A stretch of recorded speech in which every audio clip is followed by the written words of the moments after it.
Romans chapter 8 and verse 6. For to be carnally minded is death, but to be spiritually minded is life and peace. To be carnally minded is when it's all about you, and your immediate family. When it's always about you, me, my need, my wants, my rights. It's always about you. It's carnally minded and it's dead. You die prematurely. You don't age well. And as you age, you start losing loved ones. And nobody wants to hang with you because it's always about you. You don't think about anybody. You don't care about anybody. At this season, I'm thinking about so many people. I'm thinking about people who have blessed me during this year. In the midst of the crisis, I'm thinking about those who were there for me. I'm thinking about the staff, thinking about the drivers, the security. Those people we think are nothing. I'm thinking about them, reaching out to them, checking on them. How have you been? Something, little bit here, little bit there, little bit there. Sharing, letting people know I care. Have you taken time to care? Or are you bitter? Are you angry? What is in your heart? Love or anger? To be carnally minded, selfish, self-centered, inward looking is death. But spiritually minded is understanding that COVID-19 virus is a plague and an angel of death, but it shall not come near our dwelling. To be spiritually minded is to understand that the angel of death shall pass over because of the blood of the Lamb. And you and I are covered and redeemed by the blood of the Lamb. Let the Redeemer of the Lord, whom he has redeemed, say so. And I proclaim that I am the Redeemer of the Lord. I proclaim that I'm redeemed by the blood of the Lamb. I don't know about you, but if you are redeemed by the blood of the Lamb, put your hands together and say, I'm redeemed, I'm redeemed, I'm redeemed by the blood of the Lamb. Make that announcement.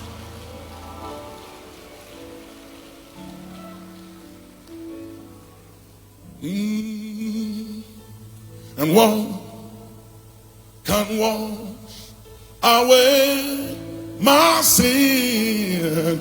Nothing but the blood of Jesus. What can make me whole again? Nothing but the blood of Jesus. I'm singing.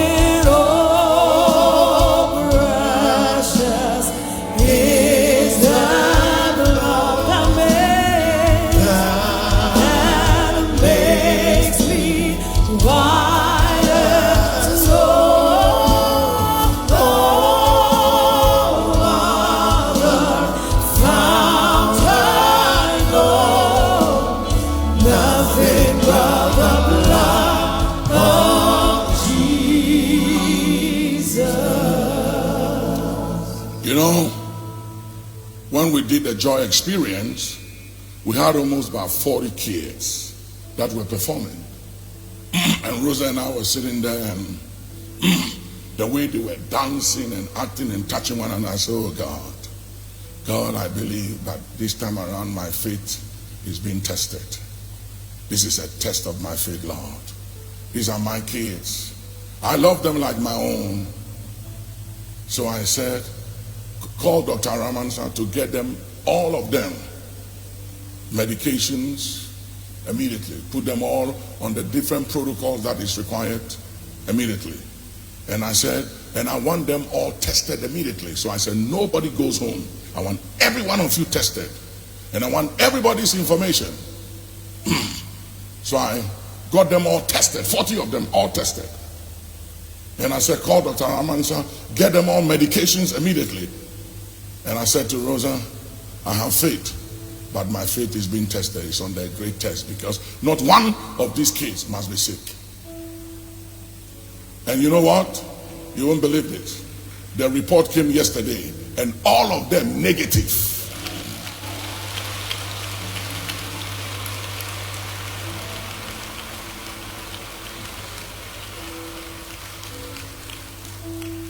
Rosa was so glad. And I was so overwhelmed. And I said, God, I have some prayers you need to answer quickly. You answer my prayers for others. How about my own prayers?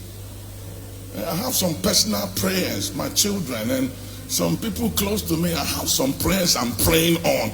You haven't come true, but when I pray for other people's children, immediately you act. You have to also do some things for me, you see.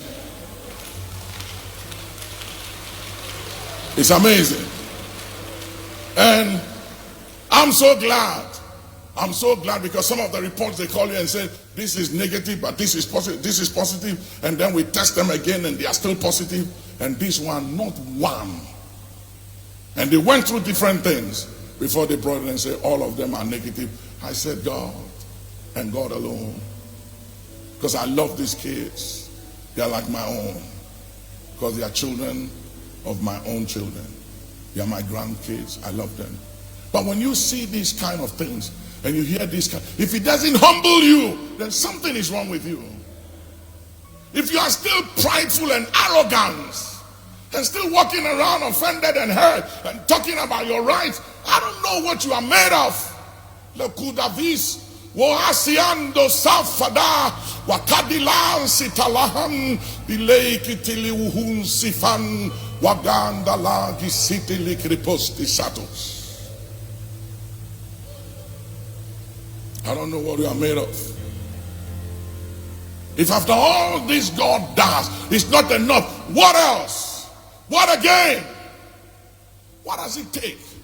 And what will it take to touch your heart? What will it take to turn you around? What will it take for you to change? What will it take? If grace can touch you, and if mercy can appeal to you, and if the blood of God is not enough, what else will it take for you to be grateful? For you to stop being offended and hurt? For you to stop being judgmental and critical of others? For you to stop witch hunting people?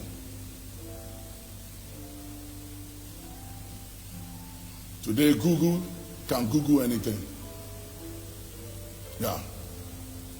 Google for me. Let me see. Archbishop Duncan-Williams. Google. Let me see. When was he born? Give me before he got born again. Archbishop Duncan-Williams. Stop Googling me. Google yourself. Put your hands together and give God praise.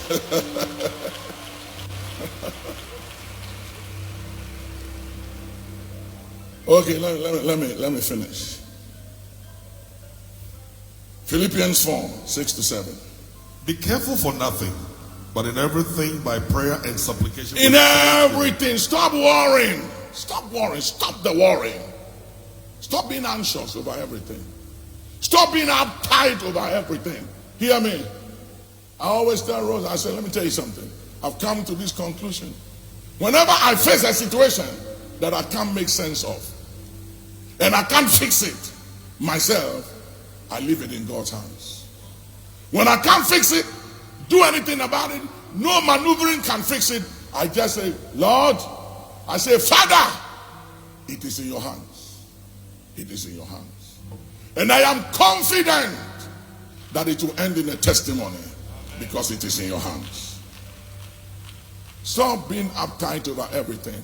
Stop trying to fix everything. You can't. You have high blood pressure. You have a cardiac arrest. You end up with stroke. You can't fix everything.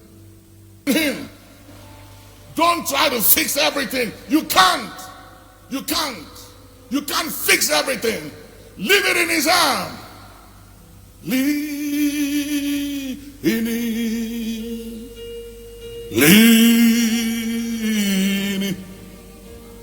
save and secure from all alarm. Yeah. Lead. Oh, leading.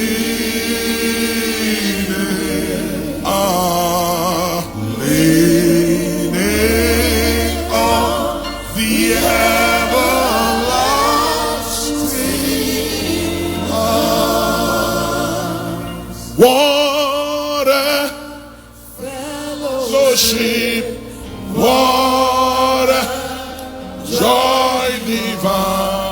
lean the everlasting. What a blessedness, what a peace of mind. The everlasting. Somebody sing.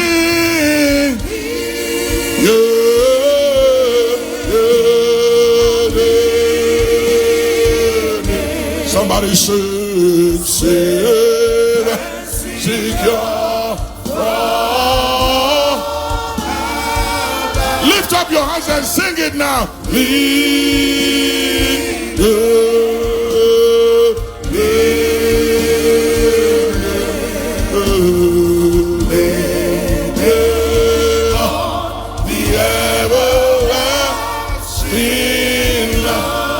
Amen. There come a time, ladies and gentlemen, in all of our lives that we must learn to lean on the everlasting arms. When we have done all that we can do to the best of our capabilities, and every human ability is exhausted, and we can't make sense of the situation, instead of being uptight, worrying,